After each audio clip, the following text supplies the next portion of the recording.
to the Attitude Effort Results podcast. I'm your host, Tanner Natsky. We are presented by Teamwork Online, the #1 hiring platform in all of sports and entertainment. Our partnership with Teamwork Online has truly provided a platform to help spread our word and Teamwork Online. We have the same goal, and it gives us credibility throughout the process because they're literally the best in the business. So we would obviously not be where we are today without the help of Teamwork. We're very blessed to call them a partner and thrilled to have AER presented by them. If you are in the sports sales world, Teamwork Online just put on this past week one of the best presentations of all time. They do a sports sales conference with 40, 50, 60 sports teams that fly in from across the country to Cleveland, Ohio, to give kids the opportunity to excel, to give them an opportunity to get out of their comfort zone. Man, if you did not go to that this year, that is something that you should look up on for next year, especially our younger group. That is something you need to be going to. And again, we are not getting paid by Teamwork Online, and they did not even tell me to say this. That's where I got my start, and so my passion lies there. One more thing before we jump into today's episode. A lot of people, since our last couple resume episodes, we had one how to build a resume, then not to submit a resume, which is kind of funny because it was right after how to build one. And then when Jace came in and talked about resumes, since those episodes have released, I've had countless people come to me and say, hey, I need help building my resume.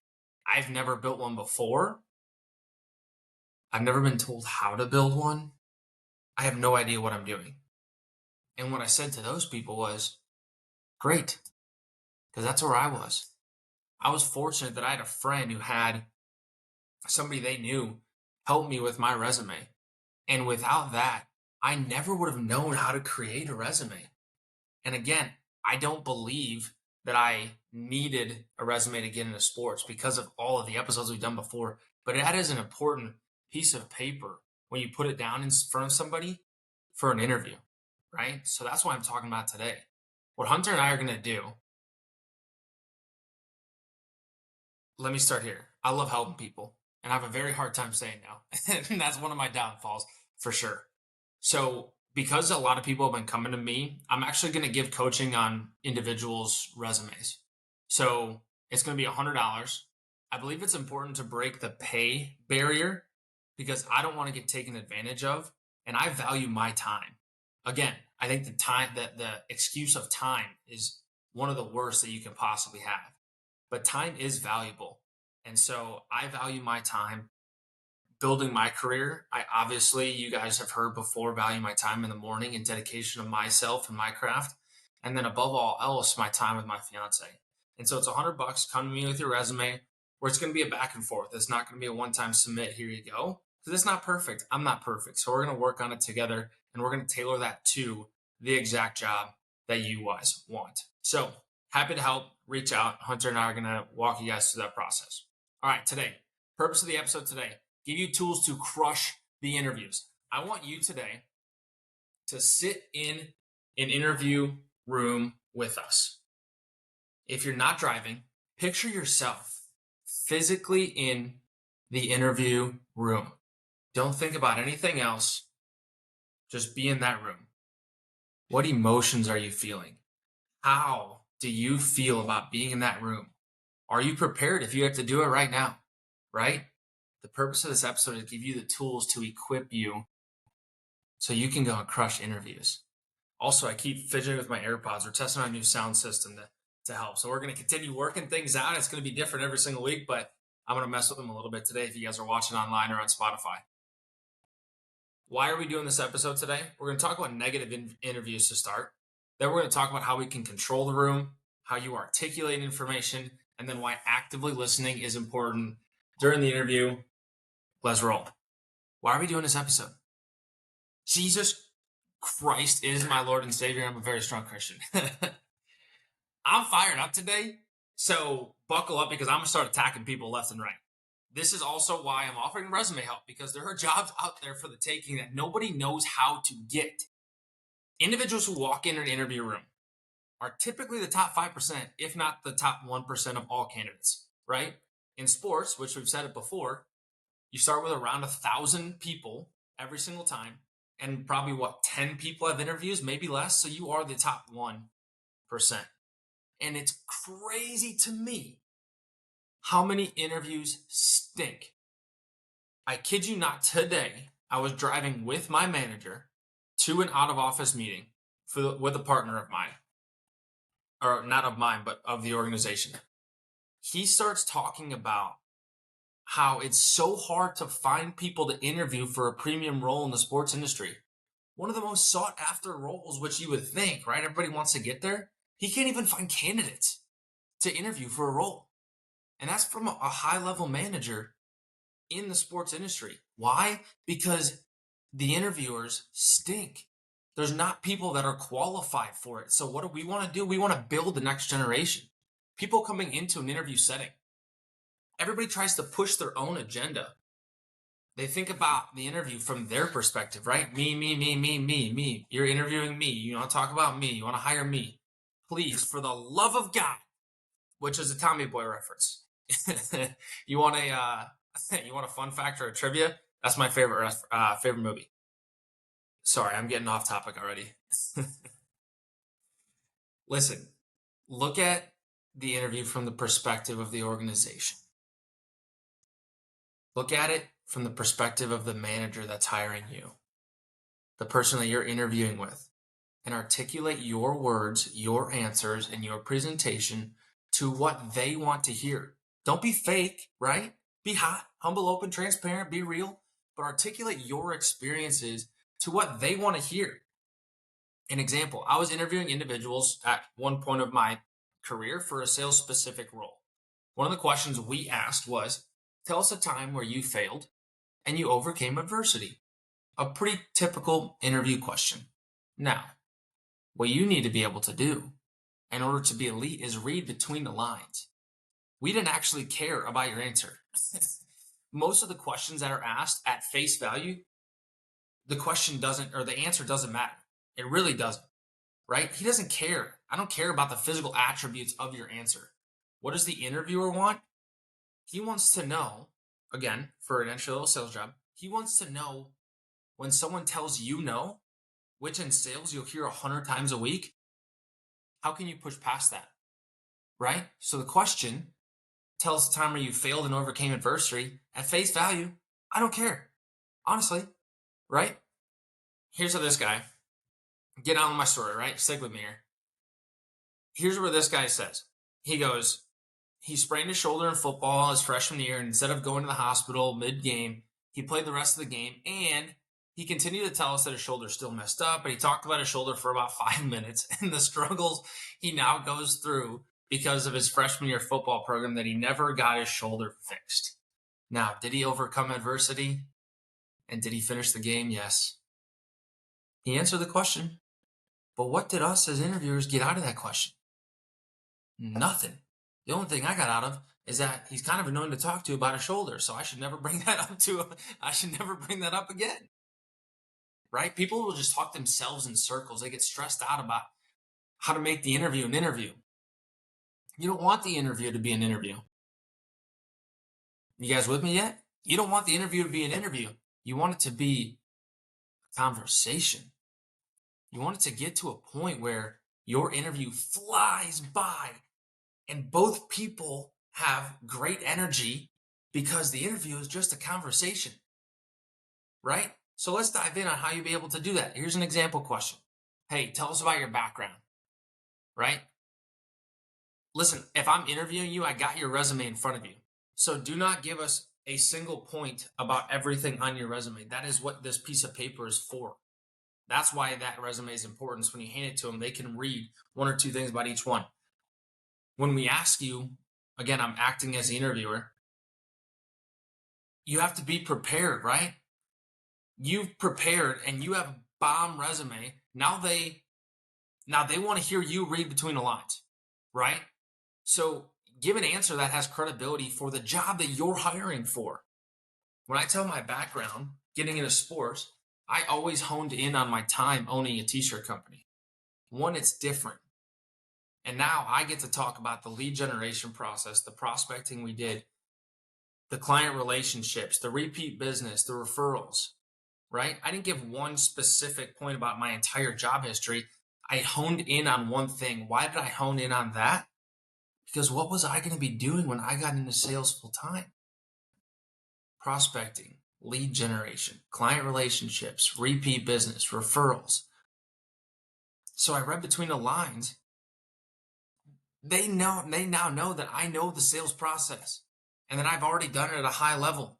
They don't care who I sold to, what I sold, why I sold it. They care about the process, right? We want you to be elevated above your competition and fellow interviewees before you even begin to step into that interview room. So how can you, when you're framing it to yourself, articulate and hone in and dive in on one experience that the interviewer really wants to hear about, right? It's not difficult to stand out during the interview process. That's why we get so heated, because it's not really that difficult, right? How do you stand out? You control what you can control. You got to have traits like heart, work ethic. How about attitude and effort, right? How can you consistently do the little things? Because as a manager, it's my job to teach you the specifics about the job. It's your job to show me that you can be coachable. It's your job to show me the intangibles, right? These principles are developed and embodied from your background, from your experiences. So how can you articulate an experience that you already had and show that you can now be incredible at your job with what you're interviewing for, right? Managers can teach a normal person how to be a great salesperson. However, they cannot teach you the ethic, the work ethic, the heart, right? The appreciation for the little things. Control what you can control. We want you to feel like when you walk out of an interview that I crushed that thing. How many times have you actually walked out of a school presentation or actually walked out of an exam and said, 100% I aced that thing without a doubt. I'm not even going online to check my score. You guys know that I wasn't the greatest student of all time. I never did that once. So if you have, I love that for you. I personally have had over 500 informational interviews since I started, and I probably had roughly 50 actual interviews in my life. Some for smaller positions, some for larger ones, right? And for each position, there could be 5 or 6 interviews for each position. So I haven't interviewed for 50 jobs, but the positions have different stages and different interviews, right?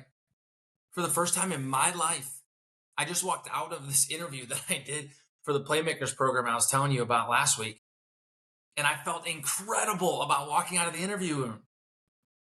And it was a mock interview, right? This is why we're putting this episode together today. So it doesn't take you 550 interviews to feel great. And then the one time it does, it's a mock interview. That doesn't actually matter, right? So I hope that you guys can feel how passionate we are about this. And Hunter and I have sat down for literally, it took us 2 days to write this episode. We started at 1 and then we refined it and now we're recording it. So I want you really to understand how much passion we have behind this, and what we're doing here is so you can walk out of that and be like, yes, please, that was awesome. I killed that thing, right? All right, how can we control the room? Because remember, we're in the interview space. We're in this room today, right? You just sat across the table from somebody. How can you now control the room? There might be one person in that room. There might be 9 like there was in my last one. First things first, look people in the eyes and use their name. That is so elementary, but so important. And when you do it, shake their hand with a strong grip.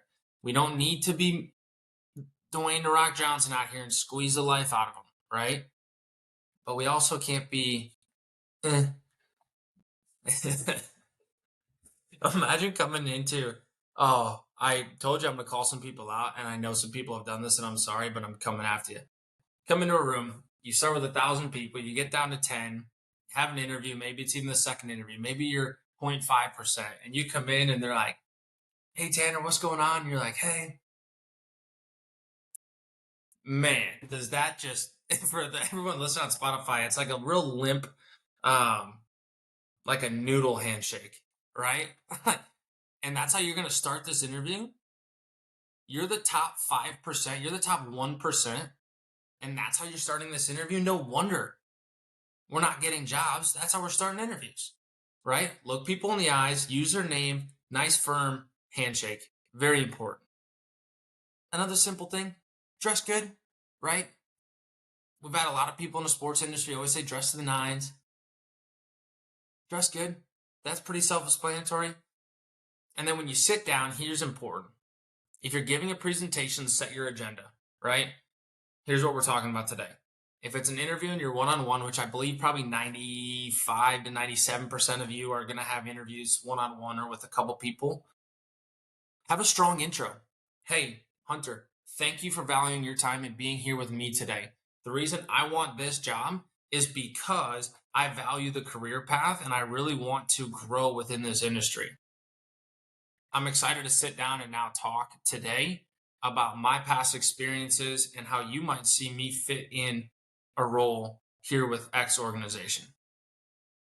Right? Boom, bang, let's go. That's a strong agenda. That's a strong, you come in, look in the eyes, name, handshake, set an intro like that. Boom, ready to go. Come on, we're not wasting any time. No time is being wasted. Let's jump into it. Right? That sets the tone from the beginning. And how can you be confident walking into that room? Prepare. Prepare the material, prepare the verbal, also known as what we talked about last week. So if you didn't listen to last week's episode, go listen. There will be people that are emotionless when you get into that interview room. And there will be people that give you lots of emotion. How can you control this room? Feed off of the emotion, but also be cognizant to the point that you don't let it distract you, right? Comprehend, understand their emotion, process the emotion from the person across the room and use it. If it's good, discard it. If it's bad, how do you do it? This is very difficult. And I'm saying it like it's a simple tactic because, again, 550 interviews. I've picked up a couple things, right? Do this in everyday life. It is awesome to be able to read somebody's body language. It is incredible to be able to do this. I do this on a daily basis, bringing people into the conversation, which we'll talk about. Read the emotions. If they have a bad emotion, throw it out. If they have a good emotion, bring it closer, right? If someone smiles at a joke or if they nod their head yes during one of your answers or a part of your presentation, take a mental note. Bring that back up later in the interview. They obviously like that portion.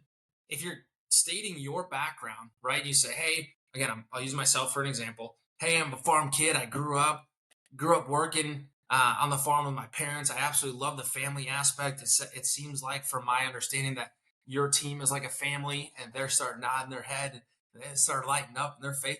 Boom! At the end of the interview, guess what you're going to be doing? Hey, I'm super excited to be part of the family that you've created. Right? Stroke the ego a little bit. You've created a family with your organization. My background is in this family, and that's what I'm passionate about. I'm excited to be a part of that family. Right? Use the words that they smile or they perk up or their smile gets bigger, their eyes light up, right? In the same light, if they scoff or are just dead emotionless, first of all, some people are just like that. Those are the worst people to be around and the hardest people to read. But if they're emotionless and they didn't like that at all, don't bring that back up, right? If it's something, now I'm going off the cusp here. If it's something, it's like, yeah, like I work until I work until I can't, and I work until I drop, and I grind for 18 hours a day, and they're over here like, right? Don't bring back up that you like working for 18 hours a day. Maybe try something different. Maybe you bring it back up and you're like, hey, I love working for 18 hours a day, but I can also take a break, right? I can also sit down for a little bit. If they nod their head at that, now you know that you have to find a common ground. They probably understand and like work-life balance for their team, right? Can you see how I'm feeding off of emotions and I can understand where the manager's at? And throughout the conversation, we can bring it together to piece together what they're looking for while also using your background and your knowledge. A couple more things. How do you effectively control that room, right? Because you can control a room, but how do you do it effectively?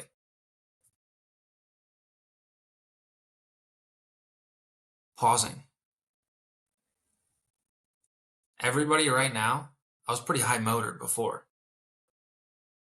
Everybody right now is either leaning in a little bit. Maybe you just checked your phone to see if it was still playing. Pausing is so important. It's important for a couple of reasons. One, it gives you time to think about the question and come up with an educated answer. One of my biggest pet peeves when interviewing people is getting halfway through the conversation or halfway through the question, sorry, and them answering it, fumbling like, "Hey, how was your? My day was good. Maybe it was bad. I don't really know." And you're like, dude, one, I didn't even finish the question. Two, take some time. Pausing is not a bad thing, right? It allows you to fully understand the question too, to replay it really quickly in your head. And then it gives the interviewer time to expand on the question. Example. I love giving examples today, and we didn't write any of these down, so these are all coming off the cuff. So hopefully they're hitting well. If someone says, "Hey, what kind of work have you done in the past?" and you pause for literally 3 seconds, I'm not asking you to pause for a minute and a half. "Hey, what kind of work have you done in the past?" and you pause, and then they go on to say, "In terms of volunteer and schoolwork." You just are now giving them time to expand on the question because now you don't have to rack your brain for all work experience because they just asked about volunteer experience, right? So now your brain is just condensing to volunteer experience. It gives you an opportunity to have a deeper answer because you can refine the space and the experience that you can pull from, right? Pausing is a great thing. You don't need to answer the question immediately. And I challenge you to think that way. Everyone says, "Oh my goodness, I have to answer it right away and blurt out words because he or she, he might think I'm not prepared if I don't shoot it out right away." No, you are prepared. You are ready. And that's why you should take a second. That's why you should take a deep breath so you can recall your preparation. Whoa, I screwed that word up badly. I felt really good about that clip too. I'm not going to lie to you. I was feeling it there. That's why you should take a second. Take a deep breath so you can recall your preparation and come up with a deep and thought provoking answer based on the goals of the organization. How can we pause? Couple things. Tips that you are not finding anywhere else. 3 things. Mirroring. You basically ask them to dive deeper or clarify the question. If you cannot come up with a question right away, you just mirror. It sounds like the dumbest thing of all time, but it works so well. And you will use this in your everyday if you find that you will use this every single day. I'm not even going to say if because you will. Somebody asks us a question. "Hey, tell me about your experiences." All I do now is say, "Experiences?" Because now they have to expand on the question. I'm kidding you. This sounds like the dumbest thing of all time, but it works. "Hey, tell me more about last night." "Last night?" "Yeah, you said you and a couple guys were coming out and you were going to go out to the baseball game." "Baseball game?" "Yeah, wasn't the Diamondbacks playing last night at the stadium?" "Oh, yeah." So instead of now last night, they asked you about last night, but after mirroring twice, they asked you about the Diamondbacks game. Now that you just got super specific, right? Another cushion is, so mirroring is one. Second is cushion. "Hey, that's a great question."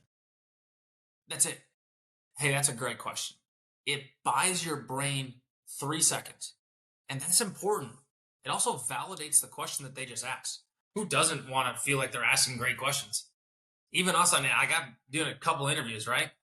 People are interviewing me all the time in terms of like reaching out. Like we're still on 2 or 3 a day, right? Or 2 or 3 a week. And people are asking me questions. "Hey, that's a great question." Gives me 3 seconds to think. Third thing, don't say If you pause, it gives you time to think. The only reason people say I don't know, is because they don't know what they're saying next. So if you pause, it gives your brain time to think of an answer. It gives your brain time to process the question. Boom. Those are 3 ways how you can pause, right? What if you don't have an answer to the question? Now what? What if somebody asks you the question, you've paused, you mirrored, you said that's a great question, but you don't have an answer? This is your opportunity to be humble, open, and transparent. It's your time to be hot. Who doesn't want to be hot? Come on, everybody wants to be hot. You just be humble and tell them you're a real person. You don't have to be perfect.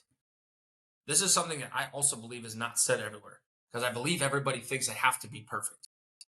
You don't need to have all the answers, right? Your job is not to have all the answers. That's your manager's job, is to have all the answers. That's not your job. Your manager's job is to give you the answers, not your job to have them all, right? When a situation like this arises, we like to be honest and only answer what you know for certain, right? Dancing around the response, providing a bunch of fluff and a bunch of words and a bunch of who cares? It takes away from your credibility, really. So you're actually hurting yourself by throwing fluff in the air.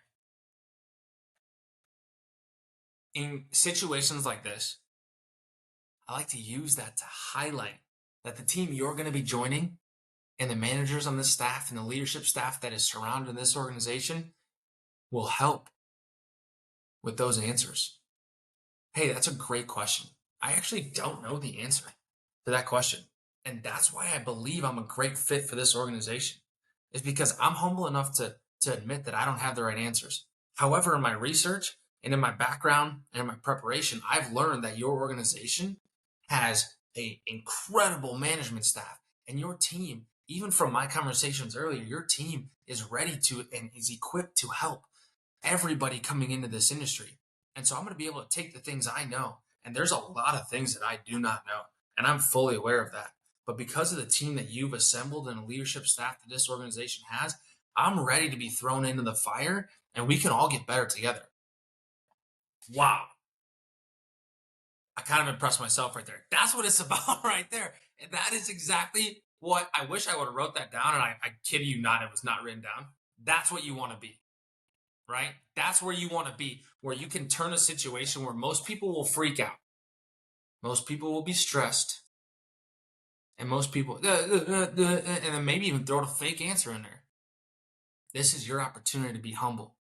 This is your opportunity to tell the management staff that you've done research. This is your opportunity to tell the management staff that you're not perfect, because they're not trying to hire someone that's perfect, right? Boys and girls, ladies and gentlemen, this is good. We got a couple things. 2 things left. These will be relatively quick, but this is good so far. How can we articulate our information? How can we do basically what I just did? It is hard. It is. I still stink at it. I got lucky on recording to pull that out of where. But how can we articulate our information, right? We can articulate our information in a positive way by providing examples from our past. This shows we have invested time to think about our prior events. This shows our manager by bringing up our past experiences and events and knowledge and information that we have. It shows them that we are prepared. It also demonstrates that we've not only learned from the past, but we've implemented it in a new way of thinking, right? So if there is a question that is asked in this interview, like the one that we started with, tell me a time where you've failed and gotten better, right? Which is, again, a basic interview question. If you can take experiences from your past and demonstrate that you have not only learned from the past, but have implemented a new way of thinking or a new strategy or a new tactic to avoid repeating those mistakes again, you will be able to articulate that experience in a positive manner to move forward. You will be able to use this experience, open a new door, and move the needle forward. And it's important to be honest and transparent when articulating your responses, right? If a question such as like, hey, if you are in this role, what's one of your weaknesses that would hinder your performance? I'll repeat the question. Again, you're in an interview room, right? Think of yourself as in an interview room, and somebody sitting across from you says, hey, if you earn this role, I like you. I want to give you this role. I really want you to be a part of our team. What's one of your weaknesses that would hinder your performance? If that's asked, this could blow some people up in the interview. You have to find a way to turn the initial, genuine, and most likely negative response, because they are asking you a weakness, which will generally and probably 90% of the time elicit a negative response. How can you take that and use it in a progressive and positive way to show that you've gotten better?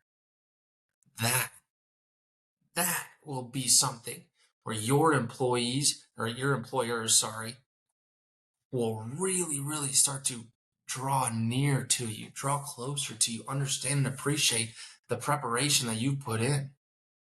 A couple quick hitters, right? Dive deeper into the question, mirror, understand the question. Don't take it at face value. Read between the lines, right? Please read between the lines. I said this the other day when Jason and I were interviewing.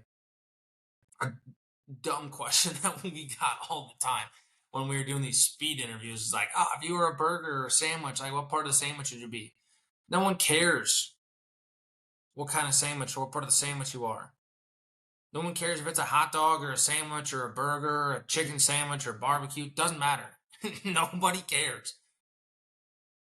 Can you come up with these questions are meant to elicit a nervous response. I'm not really sure. Maybe I'm the pickle or the ketchup, or does this burger even have ketchup on it? Or what if it's a hot dog? Do I put mustard on it? Am I from Chicago where there has to be mustard? Am I not from Chicago and I don't put mustard? What about relish? Like, people's minds will go berserk over that question. They don't care at all about what kind of topping or burger or sandwich it is. They don't care. But can you think quickly on your feet? Hey, I'm the bun because I keep teams together. I'm the burger because I'm the meat of this thing. Right? I'm pickles because I'm a great accessory. I'm a quality guy. I'm a morale guy. I'm the mustard because you know what? Sometimes you use me, sometimes you don't. I'm good with staying in the background. I'm good with being the centerpiece. Depending on what type of sandwich it is, I'll do both. That's reading between the lines.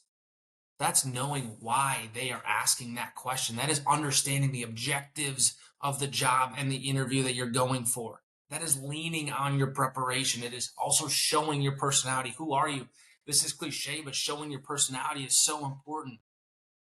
Right? Don't be a stick. Dude, no one likes sticks, dude. When you are just nobody likes those people. And also don't be fake. You get called out real quick. Real quick if you're fake. Right? All right, last thing. Actively listening.